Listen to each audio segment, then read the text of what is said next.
book, Jim Book, we call him, and very good presenter. This is called the Acts Model of Church Growth, where he takes you through some principles and precepts in the book of Acts for why the church was growing. Is meant as an encouragement for us to doing the Mission 120. And so we'll have 4 of these sessions, and hopefully at the end we'll look back at it and say this is a great encouragement for us and get us excited about doing it, the project. So go ahead and get her started there, Lyndon. Thank you.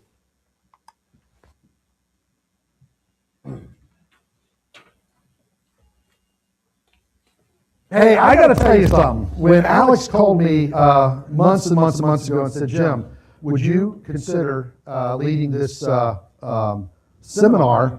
I was, first of all, honored. First of all, anytime you get a phone call from person-to-person ministry to do anything, it's an honor. Can we just give it up for what Hillsborough Family Camp means to our movement and what person-to-person ministry means to our movement? You guys have done a great job. Thank you. And it's just so great to see a room full of servant leaders, guys that love the Lord, are passionate about His church, and want to see the restoration movement make a significant impact in contemporary culture. And so being here is an honor. This is a beautiful lodge. I have absolutely no idea where I'm going 90% of the time, all right? But if I'm lost, someone just point me the direction. You're probably lost too. But this is beautiful. This is beautiful. 5 years ago, I was here, and Tom Claiborne and I tag team and did a seminar. And so to get to come back is great. So let me just start off by saying this. God has blessed me and my family to be a part of the restoration movement. We served for 30 years in Central Florida, 17 years at First Christian Church in Winter Park, and 13 years at Kissimmee Christian Church. Before I went to Winter Park, I graduated from Florida Christian College. They hired me to be their director of recruitment and alumni affairs, and for 7 years we traveled the country promoting the Bible college concept. And so I'm the 4th generation of Christian church preachers. W.H. Book preached for years in Columbus, Indiana. Morris Butler Book started the very first independent Christian church in Orlando, started the Christian church in Mechanicsville, was Liberty Christian. It's booming now. It's called Compass Christian. And we just so proud of EL and Mike and what they're doing there. My dad preached for years in Orlando area. And so I'm the 4th generation of book preachers. And one thing that my family instilled in me growing up was you're a part of the Church of Christ, because when you look at the Church of Christ and the history of the Church of Christ, it's exclusive. It's the closest to the New Testament model of any religious organization in the world. All right, so let me just say this right now, unapologetically. We are a part of a movement that's exceptional, okay? The Christian church and Church of Christ is exceptional, okay? That's why we're part of it. And I love being a part of an exceptional movement. And it doesn't mean that everybody else is completely wrong, but either we embrace the principles of our movement and understand the beauty of this movement, or we will lose our identity. And I just don't want the restoration movement to die on our watch, amen? And so we're going to make sure with God's help that doesn't happen. And I'm amazed at the number of preachers in this room that are doing absolutely unbelievable for the kingdom. And so I don't have all the answers. I haven't done it all right. I hope I don't come across as Mr. Know-it-all, because if I do, I have failed. I'm learning as I go along, but I'd like to share with you some concepts and principles that I think work. And even if I didn't work them as well as I should have, they're still workable, they're doable. And so that's what we're going to talk about over the next couple hours. And I also want you to know this. My job is to help spark conversation within your leadership team, within your elders and your staff. It's an opportunity for you to rethink maybe what you're doing and to provide some direction and concepts that are based on New Testament principles. This is not a pragmatic workshop. This is a rich workshop based on doable evidence, workable evidence found in Scripture, and specifically the book of Acts. So that being said, let's go to page 1. And what I've done is I broke down the word Acts, A-C-T-S, as the model for church growth and development. Now, you hear the word church growth, some people like bristle. I was with Vernon. Vernon's here, and he had me speak at Sugarloaf. And by the way, if you want to just follow a preacher in a rural part of our country that's doing incredible things for Jesus, Main Street Church of Christ is where it's at. Vernon, you're just an inspiration. You are. Your church, your work.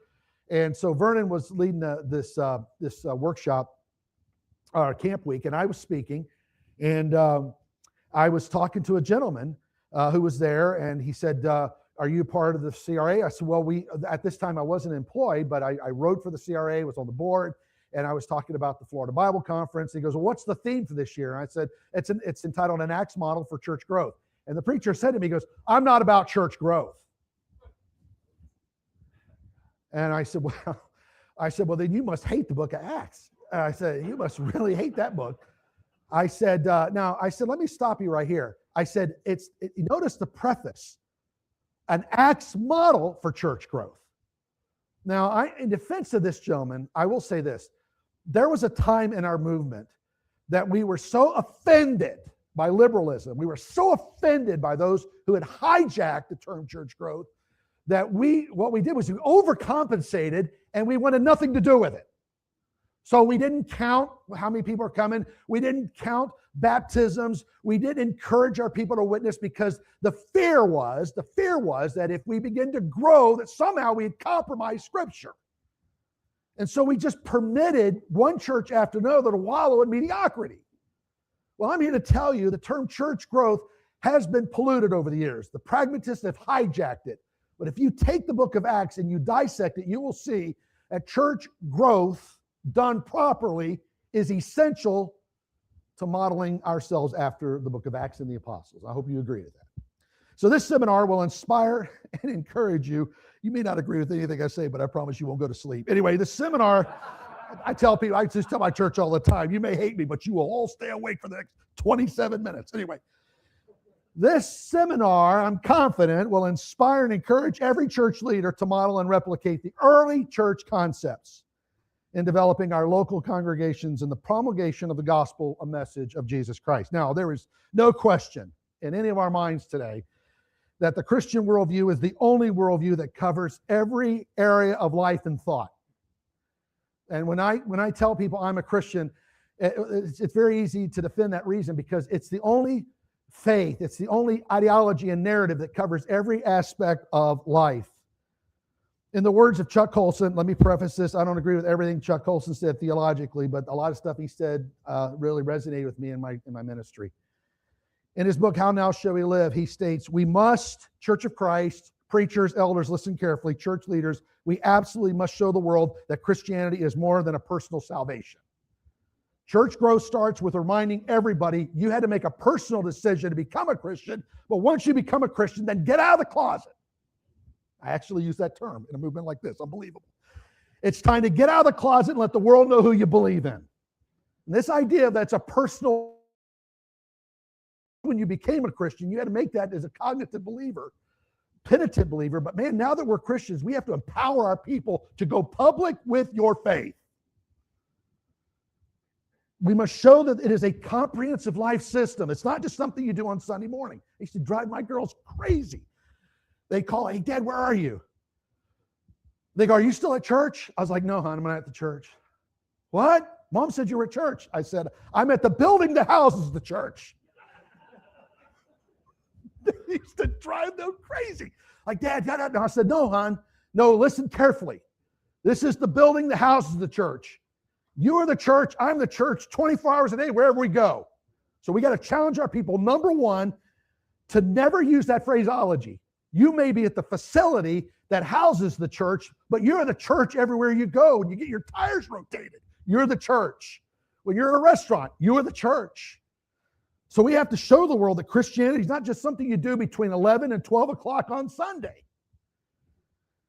We have to show it it's a comprehensive life system that answers all of humanity's age-old questions. Number one, where do we come from? Only the scriptures with powerful historical and scientific evidence can answer that question. Where did you come from? Number two, how did I get here? Why am I here? Most of the people, if you ask 99% of the people in the world why you're here, they don't know. And I became a Christian, and Jesus revealed, Jim, this is why you're here. And I got to tell you something. Every day I wake up with a new source of excitement and energy because I know why I'm here. We got to remind our churches, this is why you're here. It will add to the flavor of life if they know why they're here. And number 3, where are we going? Does my life have meaning and purpose? Now, I want you to pray for the CRA because we are about ready to move in a direction and take on a concept that we just not real familiar with. But how many remember Jewel Miller's 5-part series, the Jewel Miller series? Yeah, I know we laugh, right?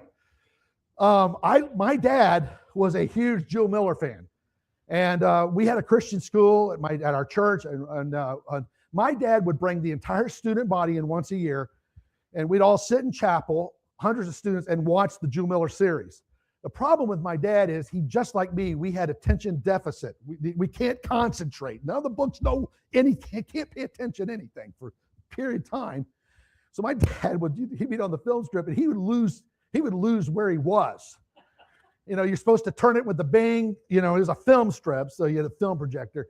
So the narrator's talking about Moses on Mount Sinai collecting the 10 Commandments, and Dad's got Noah on the ark because he's 40 slides behind. But I remember it, and I'll tell you something. We laugh about it. You had to go to someone's house, lug in a projector, right? Took an hour every session. But here's the news. If you could get someone to go through that 5-part series, I never talked to anybody who didn't finish that, didn't become a Christian, still in the church. So, but here's the deal. You're not going to lug a film projector in someone's house anymore. A, because you can't find them, all right? Number 2, nobody wants you in their house. Hard to go anywhere, right? People just don't like to entertain. But here's the problem. We still need to interact with them. But we decided our last board meeting, what if we could develop a prototype of the Jewel Miller series into 3 20 to 25 minute professionally done programs that you could put on your computer. Mass-produced jump drives by the bazillions. And tell every member of our church, you got a computer? Yes. You got a friend who's unsaved? Yes. Is there a coffee shop near your house? Yes. You're qualified to teach this. Plug it in, and it covers 3 areas over 25 minutes. The first section, how did you get here? Covers the fact that God intelligently designed you, that you're not here by accident. Number 2, what's gone wrong with the world? Everybody has an answer. We invaded Venezuela. That's the problem with the world. Not enough mass transit, not enough health care. Problem of humanity is sin. That's it. Now, from sin comes all these other perplexities. And number 3, where are you going when this life ends? And that's when we introduce the plan of salvation. But we're going to put this, listen up now, into every person's hands. So we have now turned our entire church body into an evangelistic outreach. Now, it's going to cost a little bit.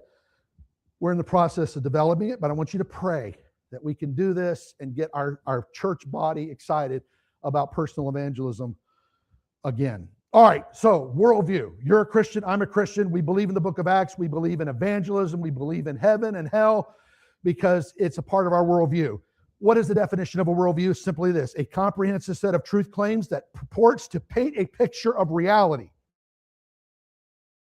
Reality and make sense of life in the world. And so when we lead someone to Christ, we tell them, you're not just getting baptized. You're buying into a comprehensive life system. Amen? You're buying into a worldview, which will cover every aspect of your life. How you spend money, who you marry, who you don't marry, how you raise kids, how you don't raise kids, how you vote will all be answered if you have a comprehensive worldview that incorporates the transcendent truth claims of Jesus Christ. Now, I'll just tell you this, guys, and you know this, only Christianity offers a way to understand both the physical and moral order. That's another reason why we are leaders in the church. And this needs to be incorporated in our messages frequently. Remind people before you close, before you leave here, remember, Christianity is the only worldview that offers a clear understanding of both the physical and moral world. Now, we're going to break down the Word of Acts, as I said, into an acronym, and will guide us. The Bible is going to guide us through our travel.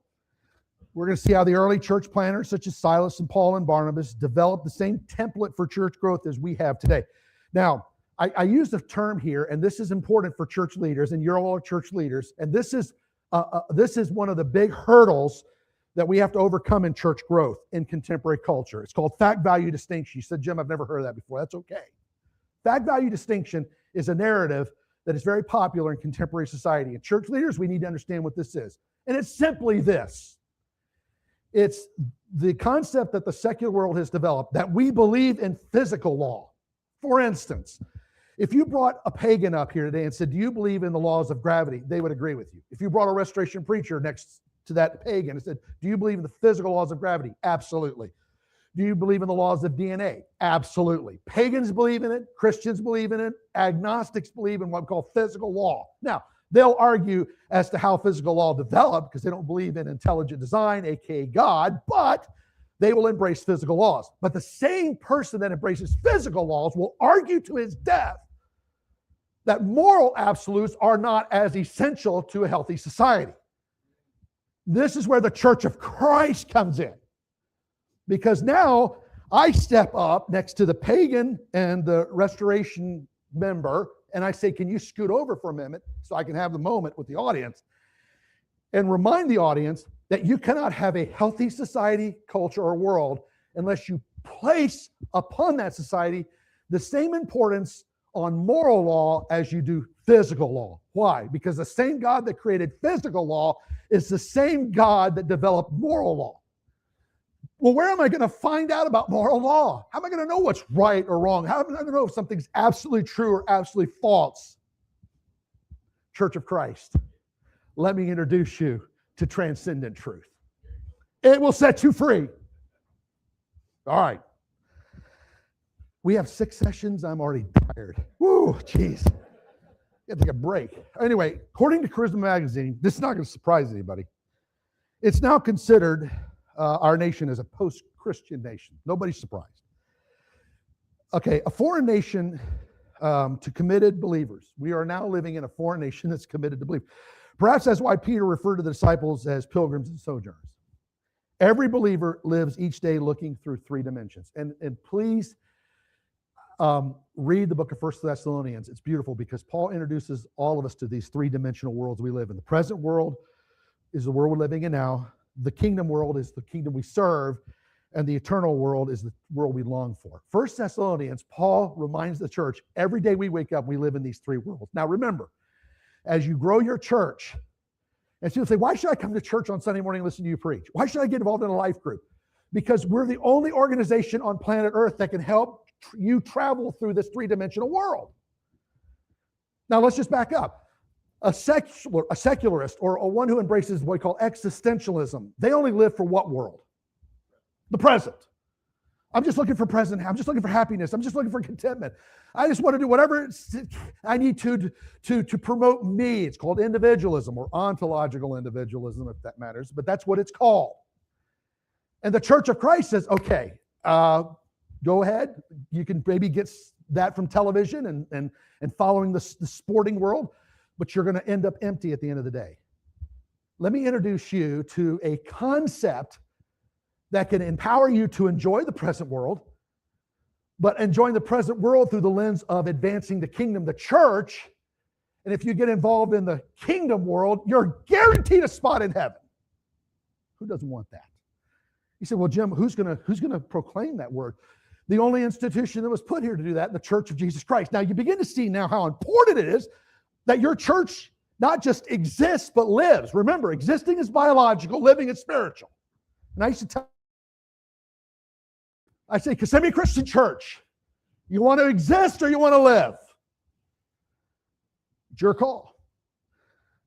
We know from reading Scripture and studying world history that Christianity is exclusively, as I said before, exceptional to any other religion or worldview. That's why we've lined up with this movement. Now, the prevailing thought in contemporary culture is to group Christianity with every other religious ideology. Do you remember when Oprah Winfrey was interviewed? I don't generally quote from Madam Oprah, but I will here. She made this bold statement. The mistake, she said, quote, many people make is to assume that there's only one way to heaven. How ridiculous how would we buy into that nonsense? There's only one way to heaven? That's not very inclusive. It's not very affirming. It's not very pluralistic. She said, in fact, there are millions of paths to God. Oh, tell us more, Oprah. Hence, there cannot only be one way. Now, the irony is, Americans heard Oprah say that and were just like, that's beautiful. There's plenty of ways to God. That statement represents most of the people that we're going to encounter in our communities who don't know Jesus. And I hate to say this, guys. There are people even in our church who would buy into that. So again, we've got to use terminology that I know society has considered offensive. And I think if we say it in the wrong way, it will become offensive. So we have to say it properly. But let's remind our people over throughout 2026. Remember, you're a Christian. You've embraced the Christian worldview because it is exceptional, and there is no other world religion that comes close to it. Now you say, Jim, that's going to offend some people. One reason why we have so many apologetic believers in the pew is because we, by our absence and our neglect of dealing with the topic of exclusivity as far as Christianity is considered, that they've almost bought into this idea that it doesn't really matter what you believe as long as you believe. Now we got to come back and remind people it does. Now juxtapose Oprah's statement with this one from Warner Wallace, a cold case detective and former atheist. He said, I'm not a Christian because it works for me. And I've had Christians say that. Well, I don't want to tell you what to believe. I just know Jesus works for me. No, Jesus works whether you and I believe it or not. Period. All right. He says, I'm not a Christian because it works for me. I had a prior life to Christianity that seemed to be working just fine. He said, I'm a Christian now because my life as a believer has not been easy, but I am a Christian because it's true. I don't believe in the empty tomb because I need an excuse around Easter time to buy a basket for the kids. I believe in the resurrection of Jesus Christ because it's historically true.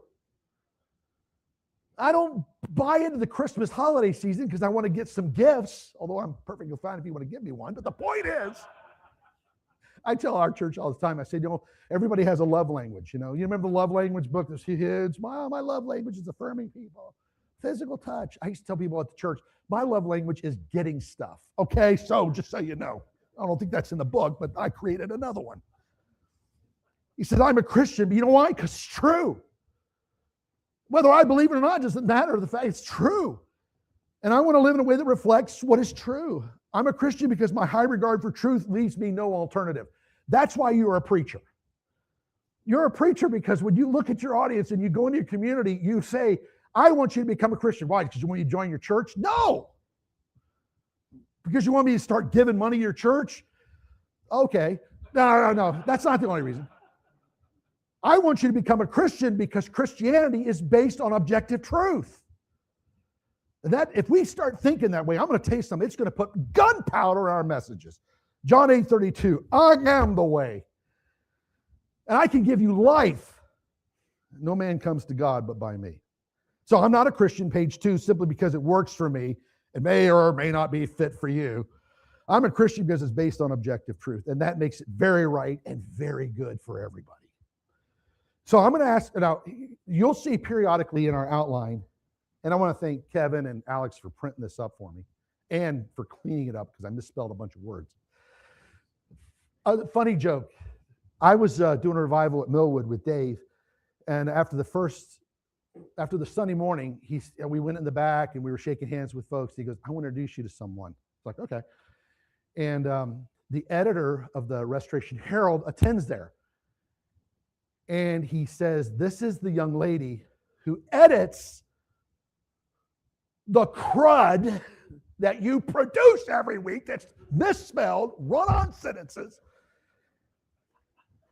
And she said to me, of all the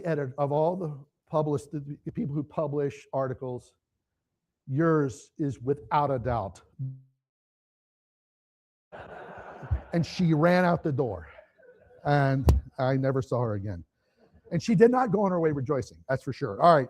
So Kevin did a great job of fixing some of the misspelling words. Okay, so that's why I made a living speaking, not writing. Okay, so you know. But so periodically through this outline, there's going to be a question that I'd like for some group dynamics. Maybe if you're meeting with your leadership after the retreat, or maybe during the evening hours, if you can go back and rehearse some of these questions. So here's my first question that needs to be entertained individually and from the group context. Dr. Del Tackett asked the question in the Truth Project, do we really believe what we believe is really true? Do we believe what we believe is really real? Now, I know I'm speaking to seasoned believers, preachers that have been putting it out for years, and I thank you for what you do. I got to tell you something. When I saw the lineup and I knew the preachers are going to be here, I felt so comfortable because I knew these guys are killing it in a good way. But I think from time to time, we need to stop and think, are my messages, are they lacking energy?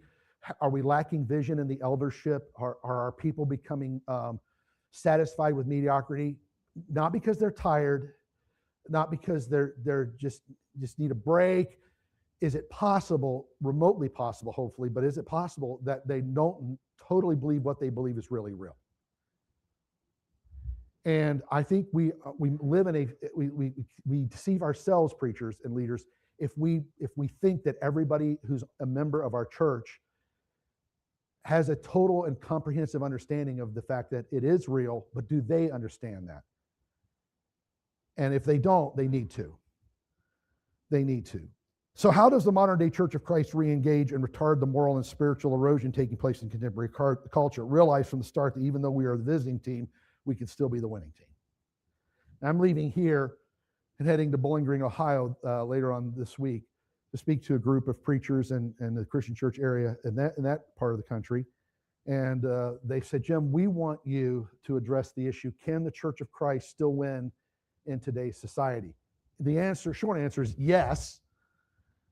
But let's face it, we are the visiting team. Now, when you think about the political leadership of our nation, the formation of our nation, the high regard they had for Scripture and objective truth, it was not as challenging to know that the government believed in the concepts of the church.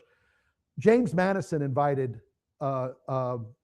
Alexander Campbell to speak at the joint sessions of Congress when he was president, and he held that joint sessions of Congress spellbound for almost 2 hours preaching the word.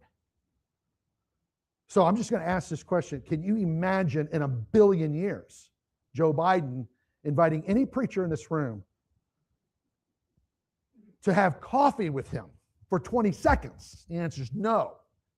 Just to give you an idea of how we've transpired, what's transpired over the decades. So my point is, we are definitely the visiting team. But being the visiting team doesn't mean we can't win. We can still win. And I tell you what, Hebrews 10:35 is the verse that I hung on to my whole ministry. Jim, do not cast away your confidence because it has great reward. I would go into elders' meetings with that verse on my heart. Gentlemen, let's be confident about this budget. Let's be confident about this building program. Let's be confident of adding on another service. Why? Because it has great reward. So we got to start thinking victoriously.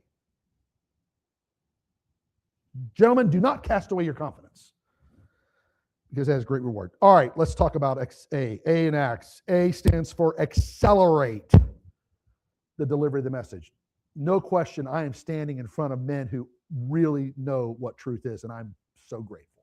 And I've known so many of you and worked with you for many years, and I have no doubt you are men of truth, and that's to be applauded. Now, here's what I have found since I started working primarily with the CRA as the associate director and church advancement and church leadership and developing vision for churches. And I am so honored when I get to go anywhere. Because I always think for a church to invite me, they're putting confidence in me. And to me, that blows me away that I could offer anything, but I'm thankful that you do. But I will tell you this, most of the principles that I've put in this syllabus are ones that we used at the two churches that I served. And let me just say this to give you a little background. When I was called to Winter Park, it was a great church, great potential, but it had just been a preacher warehouse. They had two out. And that's generally the church you don't go to. But they had so much potential. Dr. Roger Chambers was the chairman of the elders of that church for years before he passed away, and I came up 5 years after he passed away. But his legacy and his development of the eldership had transpired in that church. So potential off the charts. They weren't doing anything with their potential. Part of the problem is they had no confidence in the God of the church. They just, when you go through that many preachers and you begin to wonder, is there any hope? Let me tell you something. Don't ever discount where your church can be. Maybe it's not where you want it now, and that's fine. That's why we're here. And we weren't perfect. But I looked at that church and I went, this church has tremendous potential. They just don't know it. And so when Jeanette and I took that job, I was 29. Our first child was born just a few months after we got there. And they were averaging anywhere from 88 to 90 every Sunday. But we began to put into place a ministry program that was both internally strong and externally focused. And after 17 years, God had allowed us to start a Christian school. We bought an old warehouse, an insurance building, and converted it into a Christian school. It took us about $2 million. We were doing now 3 a.m. services, 2 p.m. services. We had started 2 campus ministries, one at UCF, one at Full Sail. And our last Sunday, we had over 500 folks there. Now, most of them were made up of people that were cheering us the fact that we were finally leaving. So that helped, that numbers increased significantly. Books going, let's go there and cheer him on, out of here. And then we went to Kissimmee, in a church that was very healthy. Ross was there for 30 years. We got a chance to go there. And we began to see growth and significant development in that church, over 1,000 on Sunday mornings, oftentimes. And we were able to start a Christian school there and about a $3.5 to $4 million ministry center. And we added language groups. I used to go to our elders and say, hey, guys, what would happen if we could add another language group? Where are we going to put them, Jim? I said, I don't know. We'll find a room somewhere. And we did. And we added the facility on it. But my point is simply this. I look back on it now, and I realized I had so little to do with it. But I served a great, big, awesome God who had everything to do with it. And that's what made it happen. And that's why I put the word accelerate, because I'm not asking for us to reevaluate our message. We have a great message, and you guys got it. My encouragement to us, and this is what I want us to leave with this weekend, is okay, when you get back to your leadership, or you get back to your ministry teams, you get back to your staff, okay, how can we take what we're doing and accelerate it? I used to tell my elders, jokingly, you guys keep your hands on the wheel, but I got control of the pedal. All right, so they didn't like that. But anyway, I believe that we got to move faster, and we got to be more declarative. We got to be incentivized. The definition of accelerate is simply to undergo a change in velocity. The synonyms are speed up, hurry up. Okay? Speed up or hurry up. It's not necessarily the mission or the message. I think it's the way in which we distribute it. So I want us to be thinking as we leave this seminar or throughout the evening, all right, how can we take what we're doing, which is very good, and accelerate? Here's a question that's going to need to come up at a point in your review. Is it possible to have the right message but not have the right momentum? The answer to that is yes. Paul addressed that issue in Philippians 1. I love this verse, Philippians 1, verse 12. I want you to know, brethren, that the things which have happened to me, we don't have time to read all of Philippians 1, but he's in jail, okay? But he says it's okay because everybody in here knows why I'm here, and I'm preaching to the guards. So somebody's going to get saved. Even if I'm in jail, I'm still preaching. But he said, here's the good news. I'm getting emails from the churches that I planted, and they're growing. So if me being in jail means the church has momentum, I'll stay in here all day. Because he just believed you're advancing. Now, funny story. I met with Johnny Presley, and I put a phone call into Jeff Fall and met with a couple of key preachers in our area. I wanted to start a ministry training institute. And just to be honest with you, this is not an insult to the traditional model. I graduated from the traditional model Bible college. I work for one. I was on the board of trustees at Florida Christian College. I was on the board of trustees at Johnson University. And so I could see the benefits of the traditional model. But I had to start looking at the traditional model objectively, and I began to very much concern myself with two things. A, we're not turning out nearly enough preachers from schools that committed to training preachers. Number two, I just thought some of the education has taken a very left-leaning direction, okay? And so I met with our elders, I met with key leaders, and I said, gentlemen, I think we need to take a page from Summit. I think we need to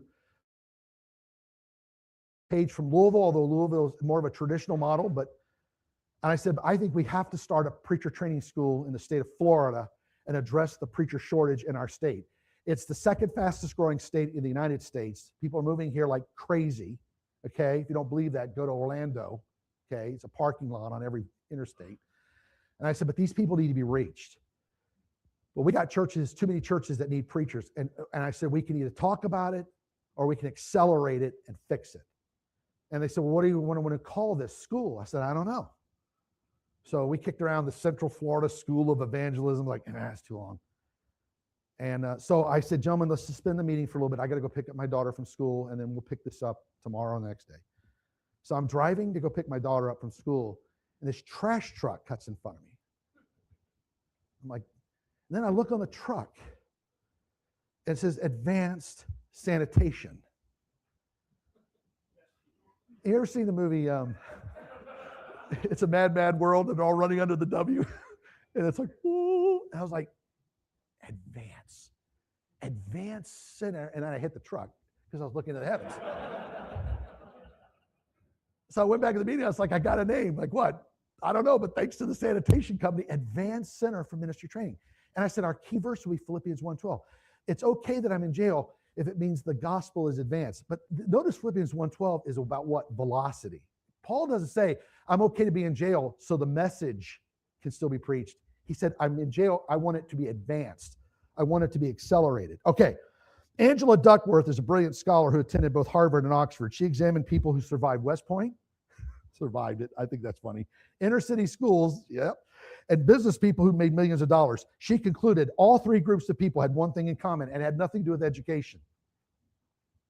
Grit. Don't come up to me and go, I wish I could do more at the church, but I didn't get a master's degree. Okay, it means you're out of debt and probably didn't get a bad education. I don't know. You know what? Here's the good news. Do you have grit? Yes. Do you love the Lord? Yes. Do you want your church to grow? Yeah. You're qualified. You're qualified. All right? The success of this congregation will rest not on your resources, but your vision. Now, when I sit down with churches, a lot of times I'll ask, tell me your vision. And I'll tell you, it's a little scary sometimes because churches go, well, Jim, we're kind of working on that. Listen, show me your vision and I'll show you your future. Seriously. You show me your vision and it'll dictate your future. One reason why a lot of churches have no future is because they first have no vision. Now you say, we want to have vision, Jim, but we're not sure we can pull it off. That's not your job to pull it off. That's the good news. My favorite verse of scripture is he can do immeasurably more than we can ask or imagine. He said, Jim, you start imagining with your elders and I'll pull it off. But I ain't pulling nothing off until you start imagining. So I want you to go back to your elders meetings. And this is what I encourage churches to do. Get a pad of paper, which we have on our table, and say, okay, we're not going to talk for 15 minutes. Ask your elders, I want you to write down things that you have always wanted this church to do, but don't consider money or influence and resources. Don't consider resources. Don't consider money or talent. That's consider resources. Facilities. And just give everybody a chance to. Now, here's what's going to scare you. Some of you elders and some of you preachers, it's going to scare you to death that after 15 minutes, there's a couple of guys that have written nothing down. Now, I'm just going to pause for a second. Let that sink in. So we haven't even imagined, and we have the audacity to stand up every Sunday and ask God to bless our church, and God's like, I wish I could. I'm dying too. And then go over that list And I guarantee you, you'll have a couple of leaders go, this is kind of crazy. They'll always preface that way. So, no, it's not crazy. You know, the last lady that laughed and said something was crazy, she was rebuked by the Lord himself. Remember in Genesis, 19, the Lord and 2 angels visited Abraham? The first recorded time in Bible where there's a physical exchange of conversation between the Lord and physical humanity. And just before the Lord takes off, he grabs Abraham by the shoulder and says, I'm going to remind you of something I told you back in the 12th chapter. You are going to be the father of many nations. You're going to have a kid. And his wife overhears it and starts laughing. And he's like, is that your wife laughing? And he's like, have you seen her? That's what Abraham said. It's not recorded. I think I got taken out. Like Kevin cleaned up the outline, took that out. It's in the Bible. It's like, have you seen my wife? And the Lord said to her, what is impossible with man is what? Is not impossible with God. I used to end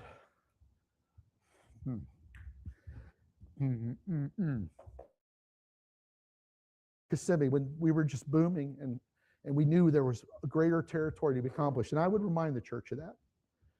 When your elders stand up here and give you a vision and you think it's impossible and you laugh, remember there was a 90-year-old woman that had a baby.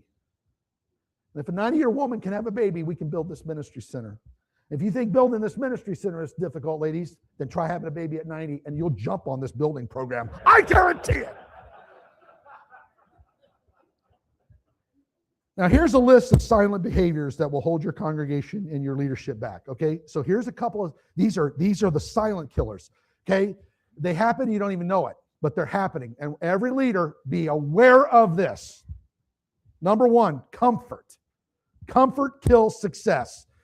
One writer calls it the agent of familiarity. We just get so familiar with the same number of people, the same songs, the same programming, the same leadership, the same mission, the same budget. Every year it's pretty much this, Jim. It's called the agent of familiarity. We get so familiar with the what's going on that we don't dream anymore. And here's the good news. Building's paid for. That's exciting. My elders, they would kill. I mean, we ran up some bills, baby. It's very comfortable to say everything's paid for, okay? Laziness kills ambition. He's like, well, I don't think that's really a problem in the church. It is. It is. Number 3, fear. I said fear kisses dreams. Oh, kisses them goodbye. Fear kills dreams. Okay? So let me ask you guys right now, and you don't have to answer out loud, but do some self-inventory. What is it that you fear the most? And you might, Jim, I don't want to lose my job. I get that, man. I get that. I do. It's a real fear, man. If I go in a congregation with this vision and the elders don't like it and the church jumps on my case, or let's say we do it and it fails, I got to live with that, man. Fear kills. Doubt kills confidence. Number 5, overthinking kills opportunities. I was in one church, and you might find this hard to believe, but trust me, I had absolutely phenomenal relationships with both sets of my elders. And one reason why I knew my role was the evangelist, and I was very comfortable with that. And I knew their role was the elders and shepherds. And they were the ultimate voice for the congregation. Buck stopped with them, and I respected their position. They respected mine. But I will tell you this, there were times in my ministry where I think we overthought things to the point where it almost died. And the old saying, if you want to kill something, put it in committee. And we overthought the price, we overthought how the congregation was going to feel, and we just overthought it to the point we almost killed it. Don't overthink it, because overthinking kills opportunities. Number 6, excuses kill discipline. Now, maybe when you get back, say, okay, guys, that same notepad that we used to write down a vision for the church, I want you to write down some of the excuses we've used over the years to not do what we all know we should have done and aren't. And just be honest, transparent. They'll tell you, you'll tell them. I just love this transparency that we need to build within our leadership. Let's talk it out. Comparison kills joy. Comparison kills joy. Let me just tell you this. Don't compare yourself to the preacher down the road, ever. Don't compare yourself to the preacher on Facebook that had 5,000 baptisms last week. Celebrate it with him. Don't compare yourself to him. Comparison will kill your joy. You know why? Because you're never as good as the guy down the street. But here's the good news. You don't need to be. Bob Russell said, I preached to an audience of one. God, what'd you think of my message? It was pretty good, Bob. Then life is good. Life is good. Negativity kills potential. Casey Single once said, the key to successful leadership is keeping the people who hate you from the folks who are undecided. Love that. The key to successful leadership is keeping the people who hate you from the people who still haven't decided. Negativity kills potential. So when we had staff meetings at my church, we started every staff meeting with this way. What went really good yesterday? I don't want to hear that the toilet overflowed, which it always did. I don't want to hear that one of the Haitians backed over somebody else's kid. I don't want to hear that. We dealt with that already because the Haitians don't know how to drive. Found that out.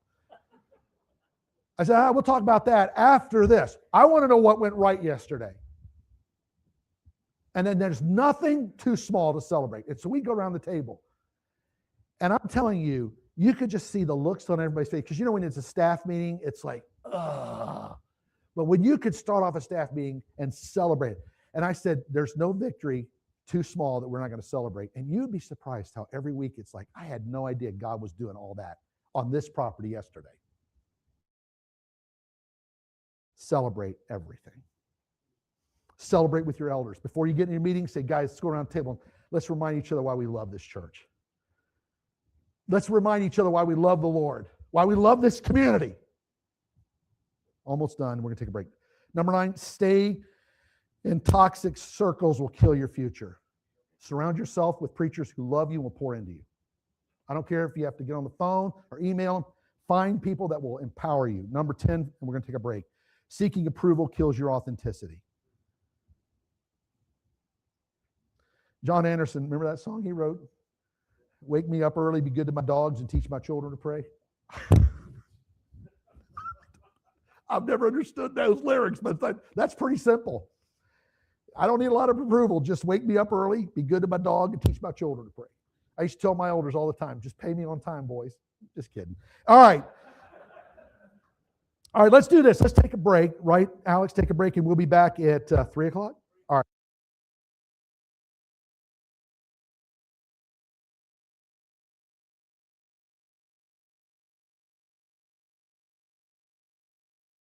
The A.C.T.S means, and hopefully those will be ideas that we can take a hold of.